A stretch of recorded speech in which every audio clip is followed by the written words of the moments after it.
Hi. Look, I have had a few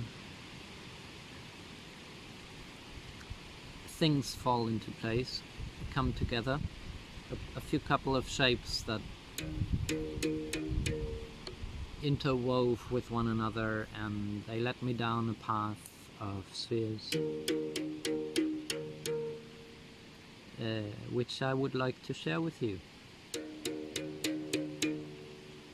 So on one end of the path we find this here structure, this 8eyes grown from a piece of tree, split into a dozen, rounded off and tied together with knots, that since has grown into some sort of instrument.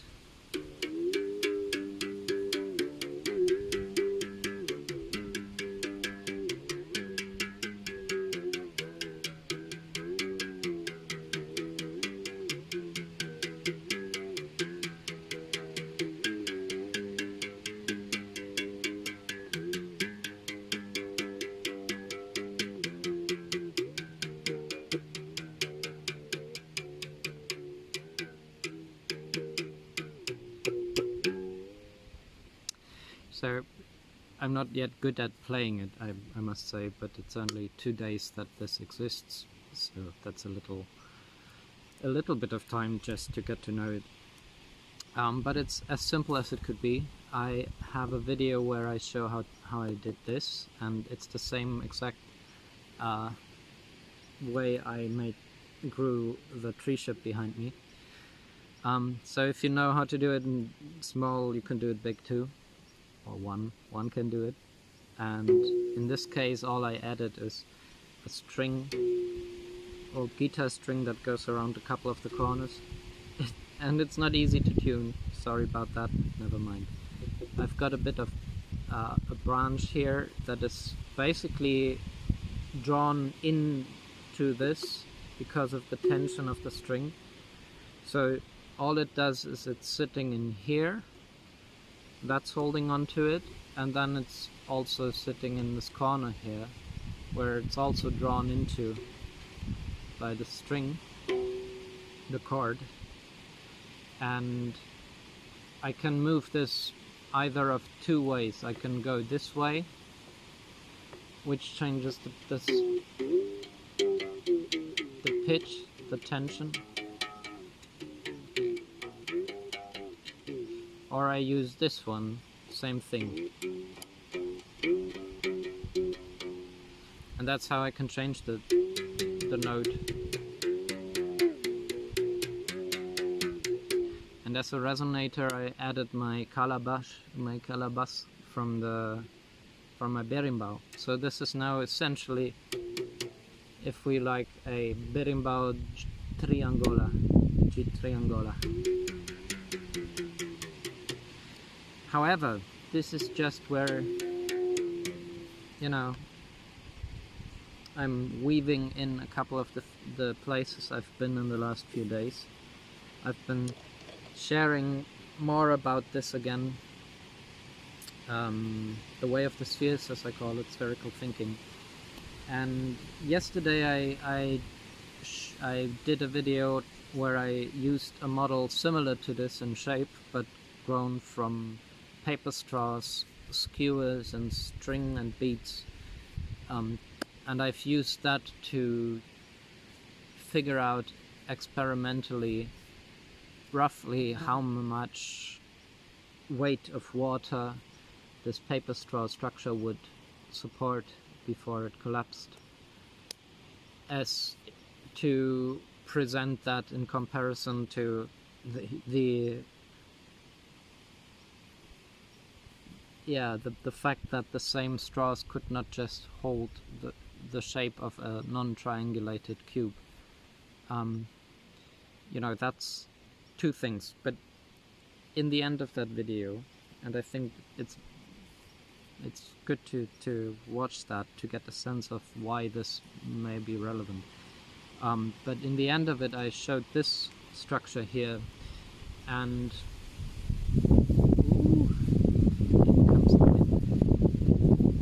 basically a fractal of the 8eyes in a way, and the 4eyes too, because this is like the, if we had a 1, 2, 3, 4 frequency 4eyes, then this would be completely contained within it, and we have here 4 8eyes on the sides out here, these small ones, essentially like 4 spheres of a 4eyes, and between them I've got a 2 frequency 8eyes membrane.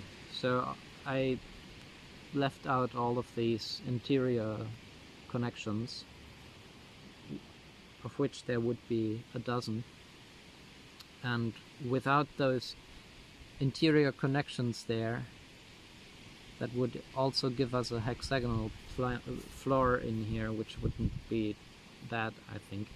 But without them, this same structure can be folded. And I've done a video on that also, because folding it a particular way, which isn't so easy to do with this one, because it's got the little things on the outside here, right, so they get in the way. I can show you better with this one. It's the same membrane. This has seen some play already. It's a bit older now, but it's the same thing. It's the 2 frequency 8eyes membrane.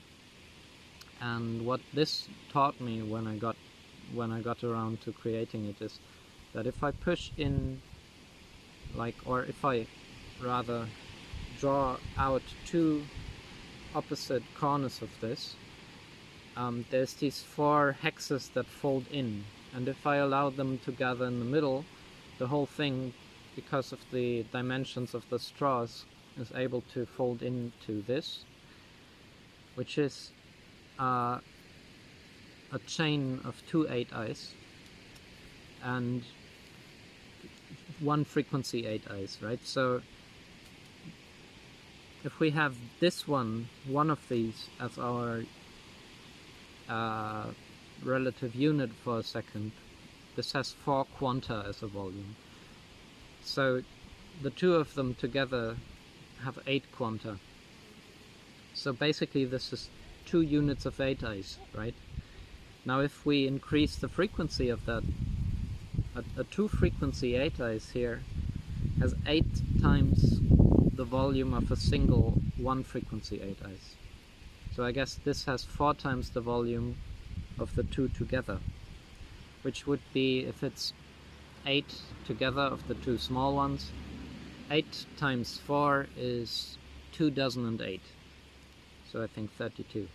So it's a lot of volume in this, but what I learned about this, which I shared in another video a long while ago, is that if we increase the frequency of this membrane, we can continuously, at least I checked up to 4 frequency, which was very big, we can continue that pattern of folding these membranes into a chain of a number of 1 frequency 8eyes equivalent to the frequency of the membrane, right? So this one folds into 2 8eyes because it's 2 frequency. A 3 frequency membrane folds into 3 8eyes, and like 3, and a 4 frequency 8eyes membrane folds into 4 of these.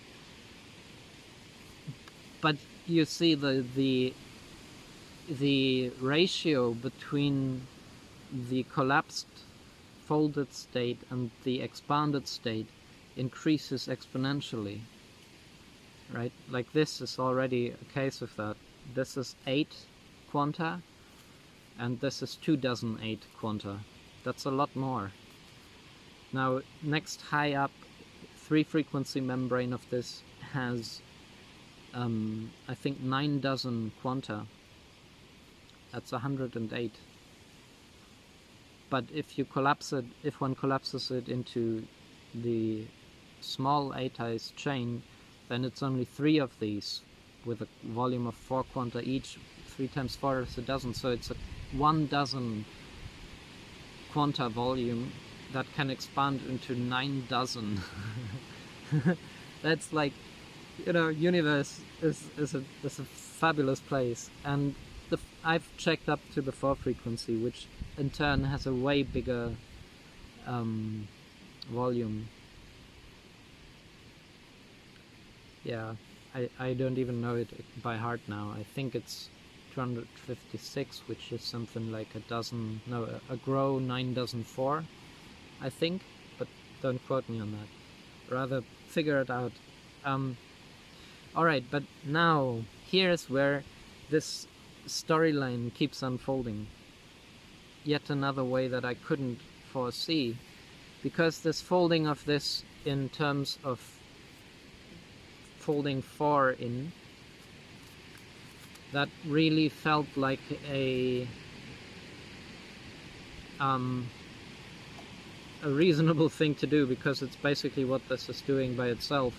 Plus, I have to admit, for most of my life I've been brought up with boxes, and there is a certain familiarity to the fact that this has this 4-fold symmetry of action, where it looks like it's moving in a square. However, this new one here, right now I've collapsed it the same way with the 4 in, and it's not going any further because the small 8eyes bubbles are in the way. However, looking at this, I realized that it would be quite nice if we found a 3-fold symmetry for the folding, and looking at it, it wasn't so hard to do. I just went around one of the hexagonal planes in here. There's 4 hexagonal planes in this,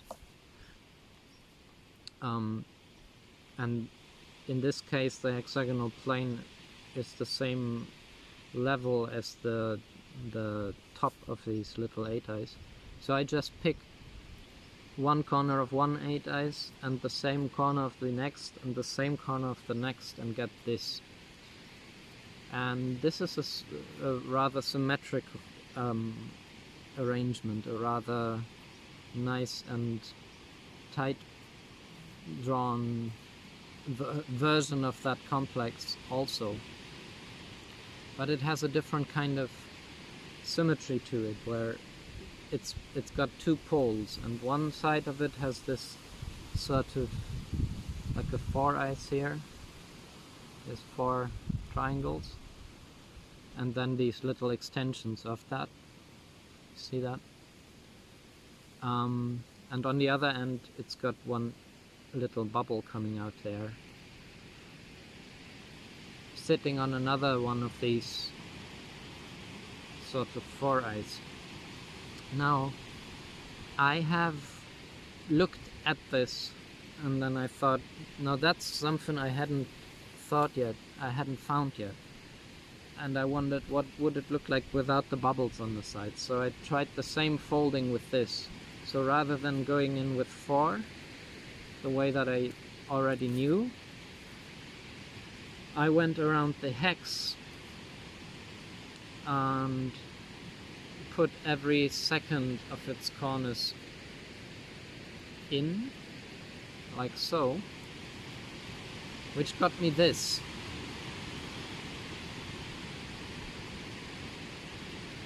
Well, and here is where we are at now. This is a very strange thing. It's a very familiar thing in some ways, because I have been playing along a very similar path before. I've been playing with a similar sort of structure as half of what this is. Okay, because we find still that bipolar orientation or symmetry in this. Like, there's one side here where we have this eye, and then these 3, that's like the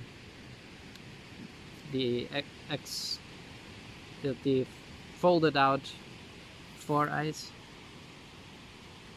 like here, which is the same as a 2-frequency triangle, like that. Right, so we got that here with this big triangle with a smaller one in the middle, plus these extensions on that, which are a lot like a triskelion. But this is a triskelion of 4 eyes, of tetrops. So every one of these eyes on the outside relates to one 4 eyes in it. And then we have a plane of symmetry in here, where you see how there is these 2 4 eyes that share one finger here. And then after that, the other hemisphere has the same kind of triskelion pattern. Okay, and why is this? What is this? Why? What? Why do I make such a fuss about it? Well, now, here is where first I want to show you the shape of that, just as I've done it last night until 4 in the morning. I couldn't help myself. So this is an integration of the same folded structure here, where we have this hemispherical thing. You see there is these 3 points here where the pattern is mirrored to the other side, and there's a triskelion on both ends, basically. And those triskelia are sort of tetra helix triskelia. I haven't got a model of the tetrahelix with me right now, but I can show you something what they look like, because I've been playing around with a very similar configuration recently, where to a point this is the same unfolding of that hemisphere, where just at another place I kind of turn it another way, and this has a mirror symmetry in it as well. But it's the inverse, basically. It's around an 8eyes in the middle there, where in this case it's kind of like taking 2 halves of this and putting them together the other way around. Here's another one I've done where this is not around an 8eyes, but just a mirror plane, basically.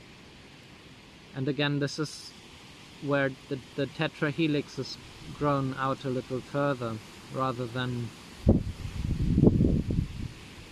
only 2 steps. Like in this case, if this is the center 4 eyes that we're growing from, then there is 2 more in the triskelion. So there's 6 of these extensions here. 6 around that one. And in this case it's 4 steps, not just, or sorry, 3 steps out of that center one. So the center one is here, and then we have 1, 2, 3, 4 eyes coming out of that, right? So that's 1 step further than these go. But these grow into a sphere, which I didn't know they would. I had no sense, no idea. And this is related to the vector equilibrium in more than one way. Okay, now let's take a step back to this membrane of the 2-frequency 8eyes. And I want to draw our attention to the fact that the complete structure, not just the membrane, but with the interior structure, the 2-frequency 8eyes looks like this. So it's a complex of 8 4 eyes, these ones, that are always the center eye on any one of the facet eyes here. That's a 4 eyes there, and it's an 8 eyes, so it's 8 of those around the whole thing. And they are like gaps between these 6 8 eyes, 6 smaller 8 eyes.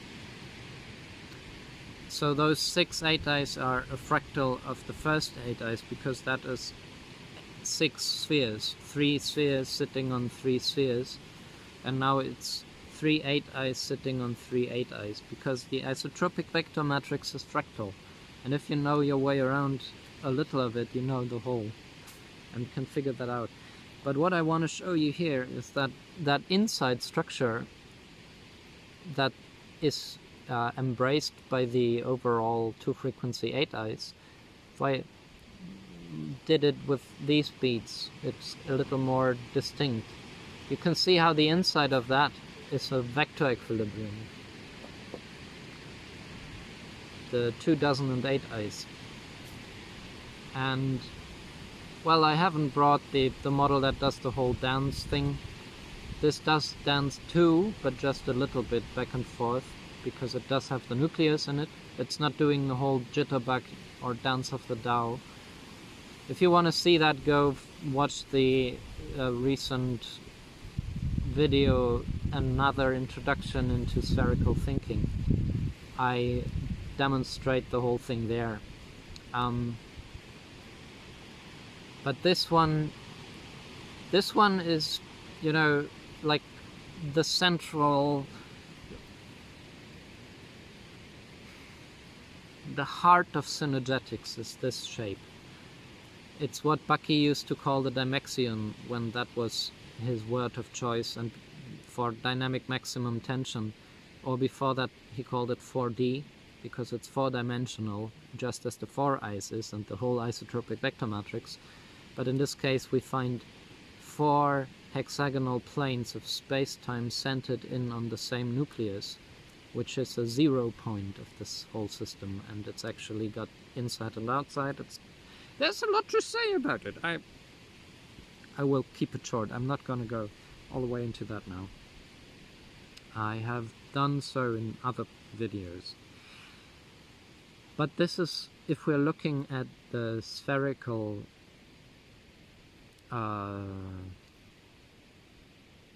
side of this, because right now we're looking at the vectors, we're looking at the fingers that are pointing between the hearts of the spheres, whereas if we're looking at the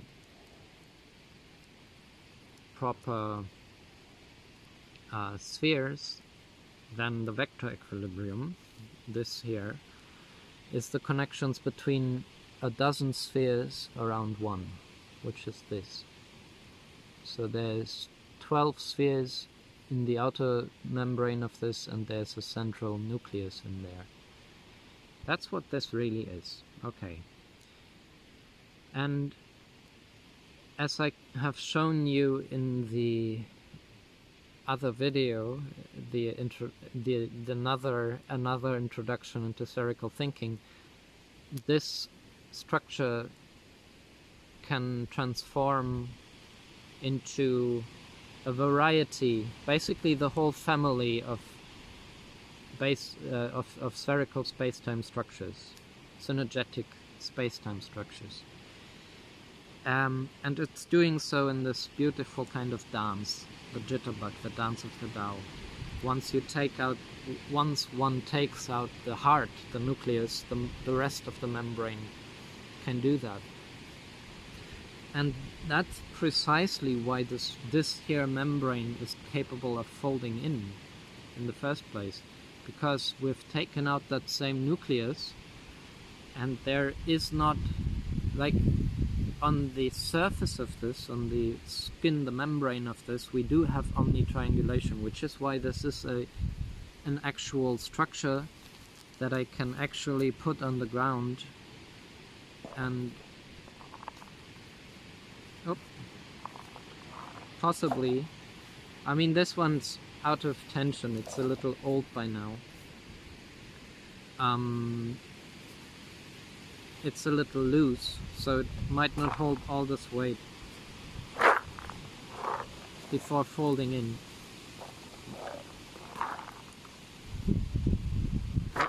Yeah, perhaps the new one would. It's got the same thing in there, right? So this one, if I put it on the ground, which isn't level. Yeah, but you get the sense. I mean, it's not the ideal conditions for that, and it's not tuned for that right now. But it does have structural integrity when it's unfolded, expanded. And if we were to put something into these vectors that would connect the lower frequency, like the large 8eyes here, so we'd lock these with another set of skewers going through the middle there or something, it would be pretty strong. It's like a higher frequency triangulation of that structure. But because the inside is not triangulated, we do have these sort of implied, they seem to be square, right? Because the triangles are arranged that way. They aren't truly squares in that Platonic sense, because they're not actual a polygon, they're just a gap between the triangles. But because these are there, and there isn't the rest of the triangulation that would hold that completely in place, this is possible, it's able to fold, right? That's why this can fold, because we've taken out the nucleus, and basically it's a variation on the jitterbug. It's a variation on the dance of the Tao.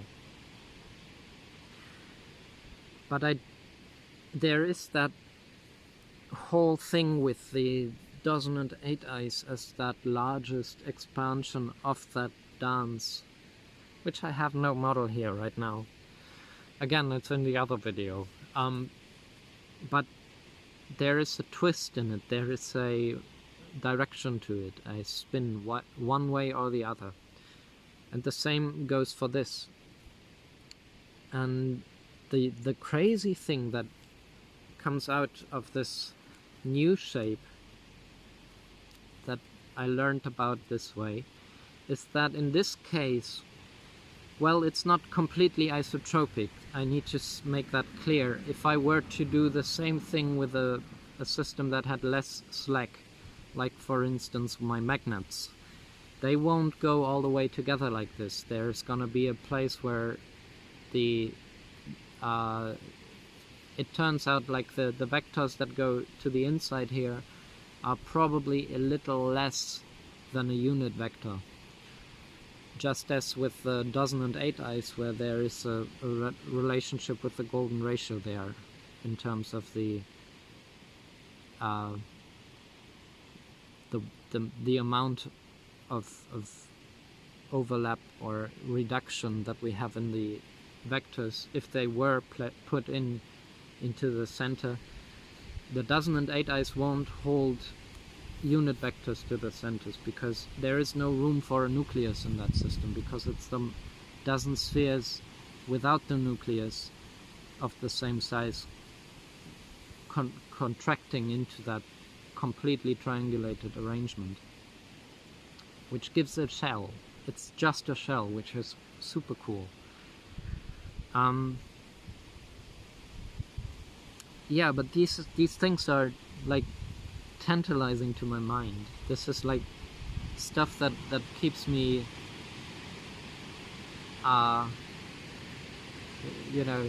turned on, because the thing is that in an isotropic arrangement, the maximum number of spheres that we could put around another one is a dozen, and that gives us the vector equilibrium. Or it's there's also a way in which we could take, if we take half of this around the hexagonal equator, then we could shift the top half one set of eyes, and then it would be also a polar arrangement where we have a mirror symmetry in the middle.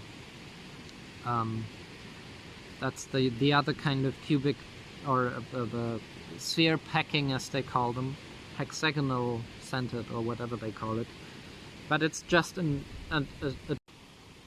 oh well, I didn't watch the time and I got interrupted by the camera app. Half an hour is gone. I think I was about to say that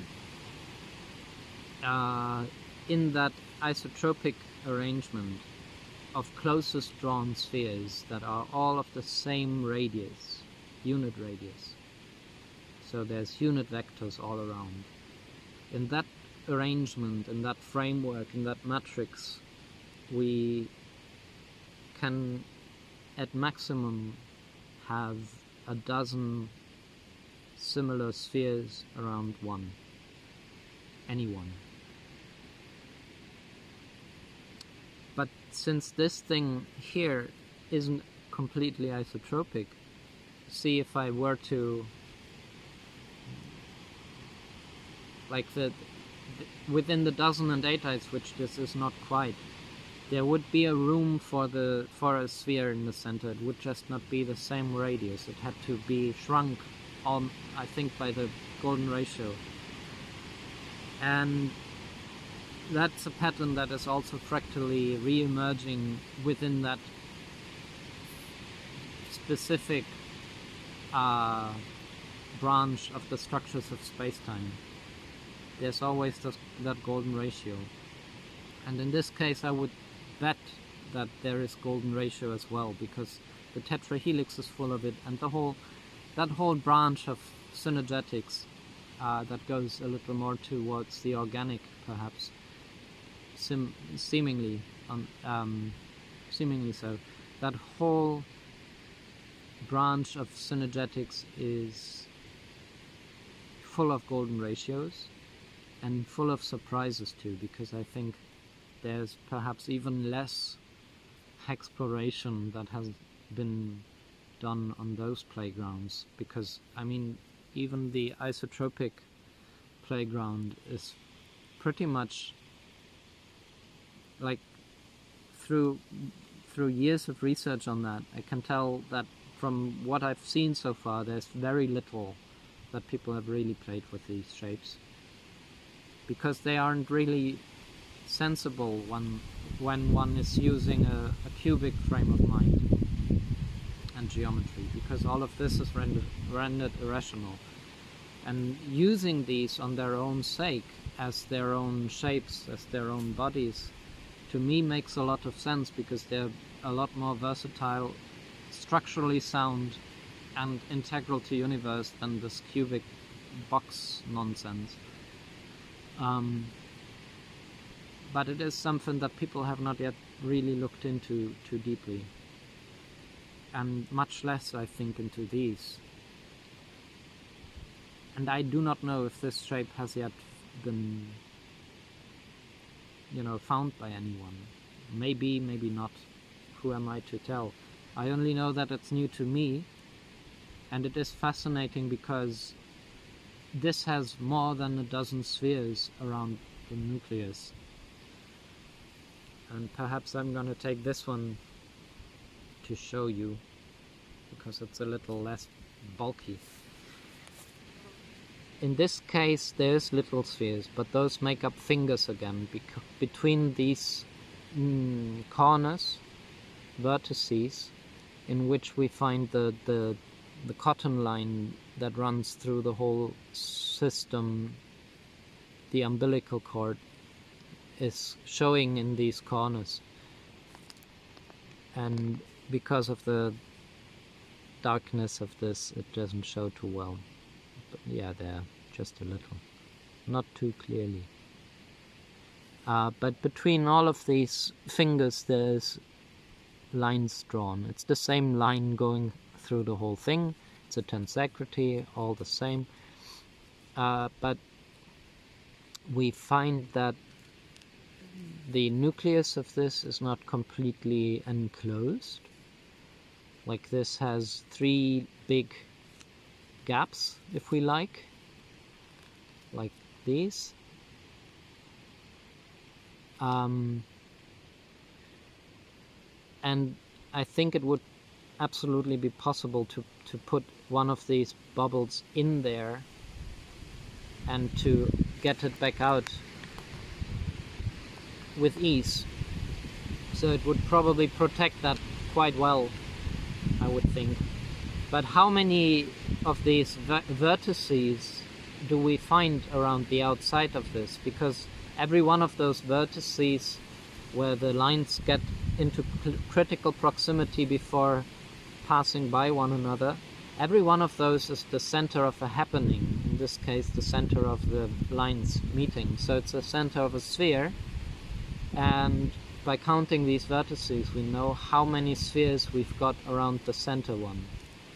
And if I look at this from, again, this has this plane of symmetry where on the top there's one triskelion and on the other side there's a second one. So if we focus in on one hemisphere, we have three vertices here, so that's 3 spheres, around which we find another 3, which is 6. And then we get to the equator where the mirror or the symmetry happens, which has another 3. So if we think that through, it says that on one hemisphere we have 3 and 6, times 2 for the whole thing is a dozen, plus 3. So it's 1,003 spheres around 1.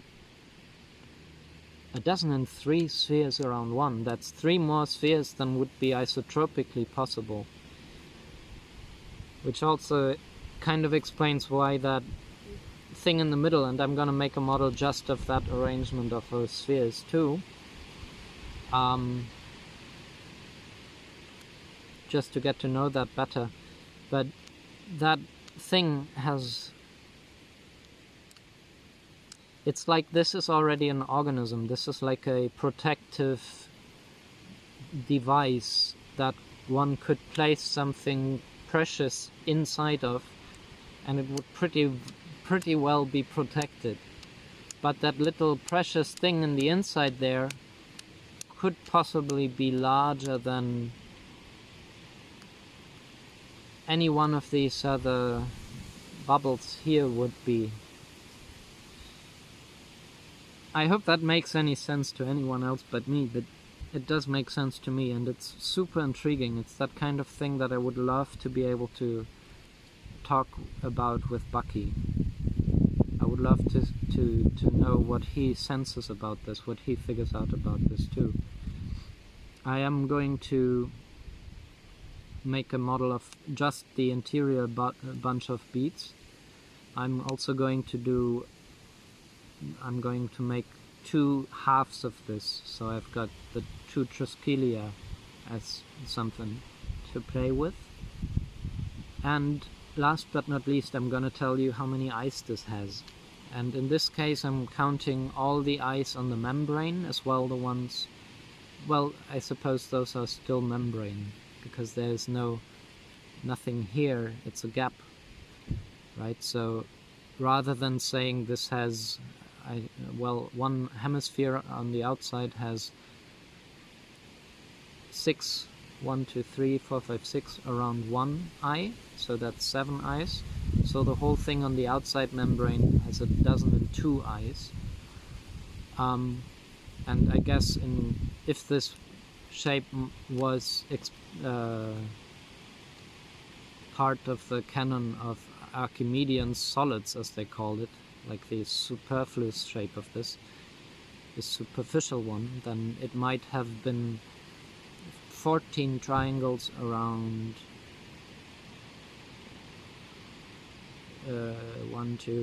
around 6 squares. There might be that shape described somewhere, but this isn't it. It's not a solid.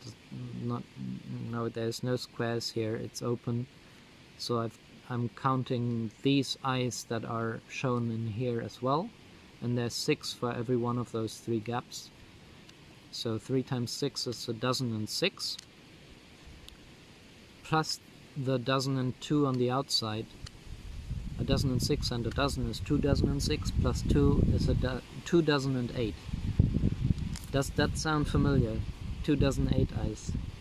That's the exact identical same number of eyes as the vector equilibrium. That's also 2,008 eyes. See why I am stoked about this? Why I am so intrigued and surprised by the whole thing? Alright, I think that was quite an expansive wandering a little trip around the 3 times of sphere times space-time. Thank you for coming along. Please let me know what you make of this. Give me your feedback. Give me a sense. I need it. Please. I'm not commanding you, I'm asking you. And with that, and the bee coming by, let's return to the sound just for a little while in the end here.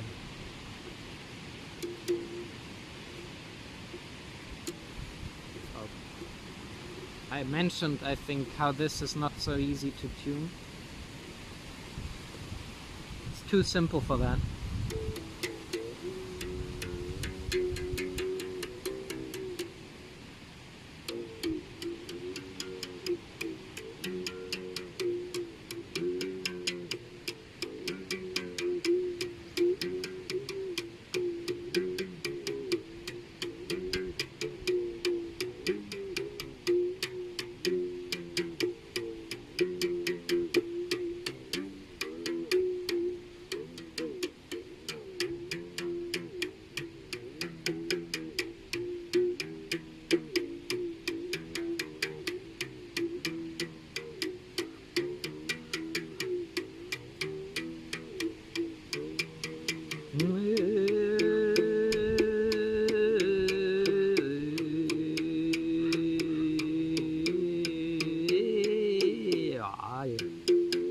Okay, it's a little fresh, this one. I still have to get to know it proper.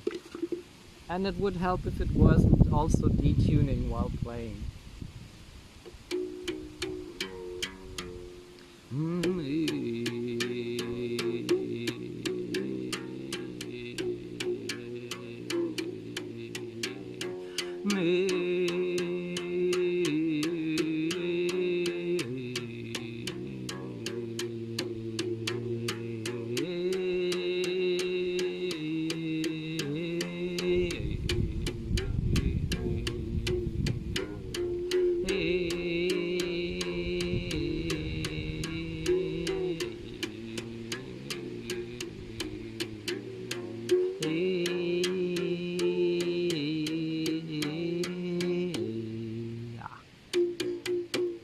Yay!